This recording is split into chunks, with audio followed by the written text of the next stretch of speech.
अस्सलाम वालेकुम dear students. तो आज हम इस लेक्चर में कुरान एंड बायोलॉजी को देखेंगे। प्रीवियस लेक्चर हम जो है उसमें कैरियर्स इन बायोलॉजी देख चुके हैं।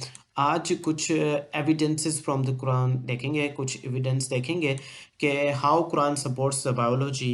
तो सबसे पहले रीडिंग करेंगे। Of course you are the 9th class student, so that's why it's necessary for you कि आप बुक की रीडिंग भी करें ताकि आपकी इंग्लिश भी रीडिंग से अच्छी होती है। तो that's why this act is being made for you.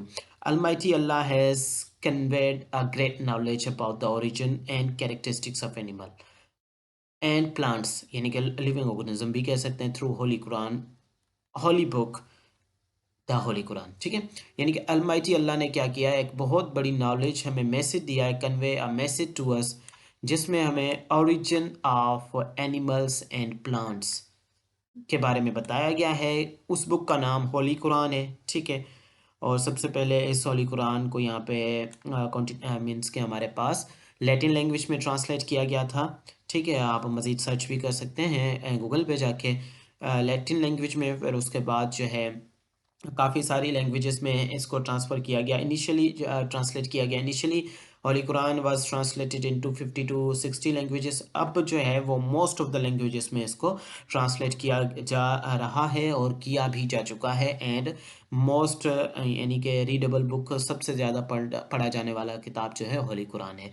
Even के काफ़ी सारे रिसर्चर्स जो हैं होली कुरान के ज़रिए रिसर्च भी कर रहे हैं। तो अलमाइटी अल्लाह ने जो मैसेज हम तक कन्वे करना था, एक बहुत बड़ी नॉलेज हम तक पहुंचाई गई है by the holy Quran about the animals and plants and its origin, यानी कि उनके इब्तदा के रिलेटेड, उनकी कैरेक्टरिस्टिक्स से रिलेटेड, उनकी क्या खसूसियात हैं, उससे रिलेटेड अलमाइटी अल्लाह ने क्या किया है, एक मैसेज हम तक पहुंचाया है होली कुरान के ज़रिए, जिसमें अल्लाह कहता है, कुछ आयात जो हैं यहाँ पे मैं आपके साथ शेयर करूँगा सूरह अंबिया, जिसमें अरबी का जो है वो आप देख लें यहाँ पे।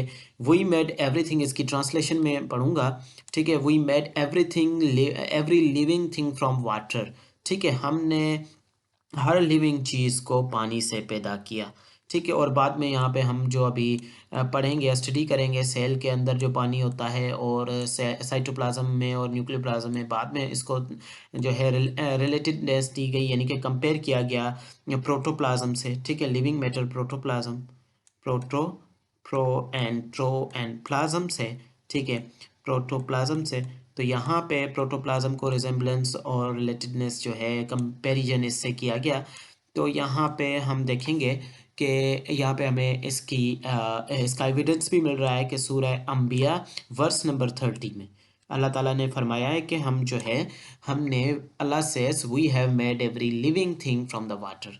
ठीक है, तो यहाँ पे सेल क्या है, basic structure and functional unit of life, और हम कहते हैं कि इसके पास एक लिविंग मैटर होता है। ठीक है, जो कि है प्रोटोप्लाज्म। प्रोटोप्लाज्म जो है वो सेल का पानी कहलाता है। ठीक है, साइटोप्लाज्म और न्यूक्लियोप्लाज्म को मिला के प्रोटोप्लाज्म को हम जो है कंसीडर करते हैं लिविंग मैटर, और यहाँ पे उसका एविडेंस मिल रहा है सूरह अंबिया वर्स नंबर 30 में। उसके बाद दूसरी एक आयत है, ये आप पढ़ सकते हैं। यहाँ पे इसकी ट्रांसलेशन में कर रहा हूँ इंग्लिश में। और Allah has created every animal from water, यहाँ पे भी एविडेंस हमें देखने को मिल रहा है। देर आर सम, उसमें से कुछ जो हैं, दैट क्रीप, जो कि रेंगते हैं, ऑन देयर बेलीज, अपने पेट के बल। सम दैट वाक, कुछ चलते हैं, ऑन देयर लेग्स, अपनी दो टांगों पे, two legs. And some that are walk four, और कुछ जो हैं वो अपनी चार टांगों पे चलते हैं। अल्लाह क्रिएट वाट ही विल, यानी कि अल्लाह बनाता है जो वो बनाना चाहता है। ये जो है यहाँ पे इसकी यहाँ पे ट्रांसलेशन है, Allah is able to do all things, बेशक अल्लाह जो है वो सब चीज़ों पे कादिर है। ये एक सूरा है, सूरह नूर, आया नंबर 45 है। यहाँ पे इससे भी आप जो है वो इसकी एविडेंस देख सकते हैं। इसमें भी बयान किया गया है कि Allah has created every animal from the water. ठीक है, और ऊपर मैंने इसकी वाटर की रिजेम्बल्स विद द प्रोटोप्लाज्म आपको समझा दी है। एंड कुरान की ये आयात हैं, इनको भी आप अपने एविडेंस को, अपने स्टेटमेंट को स्ट्रॉन्ग बनाने के लिए याद कर सकते हैं। उसके बाद है हेयर वाटर इज सिंपलाइज, यहाँ पे वाटर को सिंपलाइज किया गया है विद द प्रोटोप्लाज्म, प्रोटोप्लाज्म से, जो कि मैं ऊपर आपको बता चुका हूँ।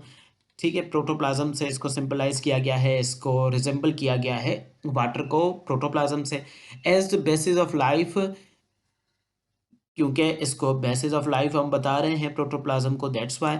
एंड द वाइटल वाइटल यानी कि important vital power of the protoplasm seems to depend upon the constant presence of water. ठीक है, और ये एक क्या है, वाइटल हमारे पास एविडेंस है, और वाइटल पावर अहम पावर है प्रोटोप्लाज्म का, क्योंकि वाटर की प्रेजेंस यहाँ पे कॉन्स्टेंटली शो हो रही है और डिपेंड कर रही है on the water, so that's why.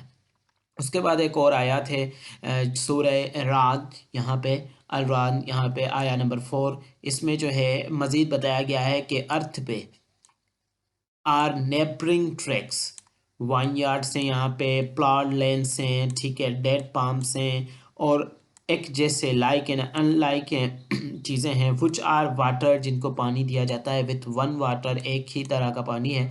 And हमने जो है and we have made some of them to excel other in fruits, और उनमें से कुछ जो हैं जो लीड करते हैं, अच्छे फ्रूट्स हैं, here in the verily are, well, let me wipe this one, what the word it is, okay, portents, इनमें से कुछ जो हैं वो लीड करते हैं और पोटेंट्स हैं, ठीक है, हु हैव सेंस, ठीक है, जैसे कि मीन्स के लीड करते हैं, कौन करते हैं, अशरफुल मखलूकात का टाइटल हमें मिला हुआ है। तो यहाँ पे अल्लाह ताला क्या रिवील कर रहे हैं, सम फैक्ट्स रिवील कर रहे हैं कुछ इस आयत के ज़रिए, कुछ फैक्ट्स रिवील कर रहे हैं प्लांट्स और उनकी ग्रोथ के बारे में, ठीक है, प्लांट्स की ग्रोथ के बारे में यहाँ पे बताया जा रहा है सूरह अल राद आया नंबर 4 में। ओके, तो these were few evidence from the holy Quran, that's how the biology is related with the holy Quran. मुझे उम्मीद है कि आज का ये lecture and some evidence from the holy Quran आपको समझ में आया होगा। एंड 9th की बायोलॉजी हम कवर कर रहे हैं, बेसिक्स से स्टार्ट कर रहे हैं, मीन्स के चल रही है सीरीज़ हमारी। प्रीवियस कुछ लेक्चर्स अगर आपने नहीं देखे तो आप जो है वो प्लेलिस्ट में भी विज़िट कर सकते हैं, प्लेलिस्ट को विज़िट कर सकते हैं फर्स्ट चैप्टर की, और क्लियर कर सकते हैं अपने कॉन्सेप्ट्स। और नेक्स्ट हमारा वीडियो जो होगा वो contribution of the Muslim scientist के बारे में होगा, किस तरह से मुस्लिम साइंटिस्ट ने कंट्रीब्यूशन किया to develop the biological field, to develop the chemistry field, and initial level पे जो मुस्लिम साइंटिस्ट का रोल था वो किस तरह का था, वो हम नेक्स्ट लेक्चर में समझेंगे within the 10 minute series. Okay, so see you in the next lecture, take care and अल्लाह हाफिज़।